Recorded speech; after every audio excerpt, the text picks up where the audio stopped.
जन्माष्टमी से पहले सुन लें आप। अगर व्यक्ति को पूर्व में पता हो कि जन्माष्टमी के व्रत का क्या महात्मा है तो निश्चित तौर पर अपना कल्याण कर लेगा। देखिए, जीवन में कुछ ऐसे व्रत होते हैं जिनको कभी भी इग्नोर नहीं करना चाहिए, जैसे शिवरात्रि, जन्माष्टमी और जो एकादशी इत्यादि व्रत हैं, इनको कभी इग्नोर नहीं करना चाहिए, इनका पालन हमेशा करना चाहिए। और जो व्यक्ति रोगी हैं, वृद्ध हैं, जिनसे ऐसा नहीं होता है, उन लोगों को कम से कम एक ब्राह्मण को भोजन कराना चाहिए, इतना धन देना चाहिए जिससे वो 2 समय भोजन कर सके, उससे वो उस पाप से बच जाते हैं। अदरवाइज जो जन्माष्टमी इत्यादि का व्रत नहीं करते उन्हें अवश्य पाप लगता है, ये ध्यान रखें। एक और बात है जो बहुत जरूरी है, सुबह सूर्य उदय से पहले उस व्यक्ति को उठ जाना चाहिए जो जन्माष्टमी का व्रत करे। सबसे पहले स्नान करके संकल्प करना चाहिए। उस संकल्प में ये ध्यान रखना चाहिए कि ये कहे कि मैं ये जो व्रत है, जन्माष्टमी का व्रत है, मैं अपने भगवान को मनाने के लिए, श्री कृष्ण की कृपा पाने के लिए ये व्रत कर रहा हूं।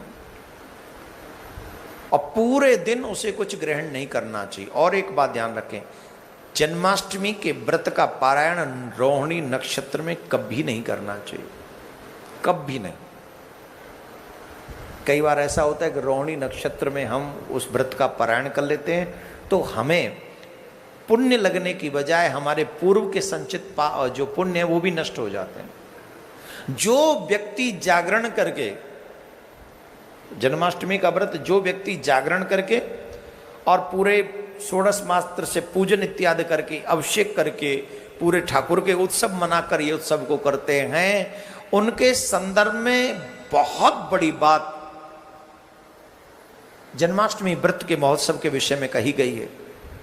बताया गया है कि उसके जीवन के जो व्यक्ति व्रत भी रखता है, जागरण भी करता है और उसे जागरण के साथ साथ पूजा इत्यादि महोत्सव, जैसे घरों में लोग पलंग क्या बोलते हैं उसे, झूला सजाते हैं और खिलौना लाते, माखन मिश्री का भोग लगाते, इसे कहते हैं उत्सव। जो व्यक्ति ऐसे उत्सव करता है और बड़े आनंद के साथ में उसको मनाता है और बड़े प्रेम पूर्वक उस उत्सव को मनाता है, उस व्यक्ति को 100 जन्मों के किए हुए पापों से तुरंत छुटकारा मिल जाता है। पिछले जन्म में 100 जन्म में भी जितने पाप किए होंगे, एक जन्माष्टमी के व्रत से उसे उन सब से मुक्ति मिल जाती है, इसमें संशय नहीं है। जो मनुष्य शुद्ध जन्माष्टमी में केवल उपवास करता है, जागरण नहीं करता है, व्रत या जागरण नहीं करता है, वह अश्वमेध यज्ञ का फल प्राप्त करता है।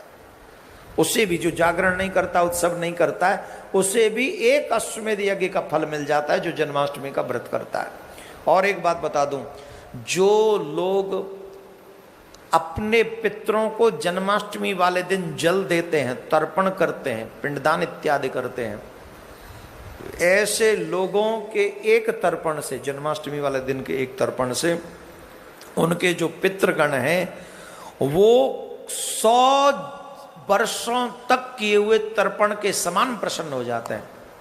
100 वर्षों तक वो तृप्त हो जाते हैं। जो जन्माष्टमी के दिन कोई व्यक्ति अपने पितरों का तर्पण कर देता है, तृप्ति करता है, उनको निश्चित तौर पर ये 100 वर्षों तक पितरों की तृप्ति हो जाती है। तो उस दिन अपने पितरों का तर्पण किया बिना आप लोगों को नहीं रहना चाहिए, अवश्य उनको करना चाहिए। अनार, श्रीफल, नारियल, नींबू, मनोहर, कुष्मांडक आदि जितने भी फल इत्यादि जो प्रिय हैं वो रखने चाहिए। जीरा इत्यादि से आप लोग भोग लगाते हैं, बड़ा शुद्ध माना जाता है, वो भी।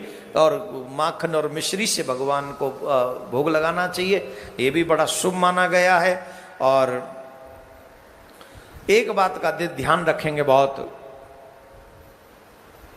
स्पेशली ध्यान रखें इस बात का, आप लोग जन्माष्टमी व्रत भी करें, उत्सव भी मनाएं और जागरण भी करें। लगभग 12-1 बजे तक तो आप वैसे ही जगते रहते हो, तो कोशिश करें कि 3-4 बजे, 4 बजे तक जगो, या पारायण 9, 9:30, 10 बजे होगा जो मैंने भी आपको बताया, तो उस पारायण को करके भोजन प्रसाद लेके दिन में सो जाना, और क्या करोगे। लेकिन उस दिन आपको जागरण अवश्य करना चाहिए, जिससे आपके पिछले 100 जन्मों के पाप भी नष्ट हो जाएं, यही आप सबसे मैं प्रार्थना कर रहा हूं। तो आप लोग, और एक बात, हाँ विशेष बात, जिनके पुत्र नहीं है,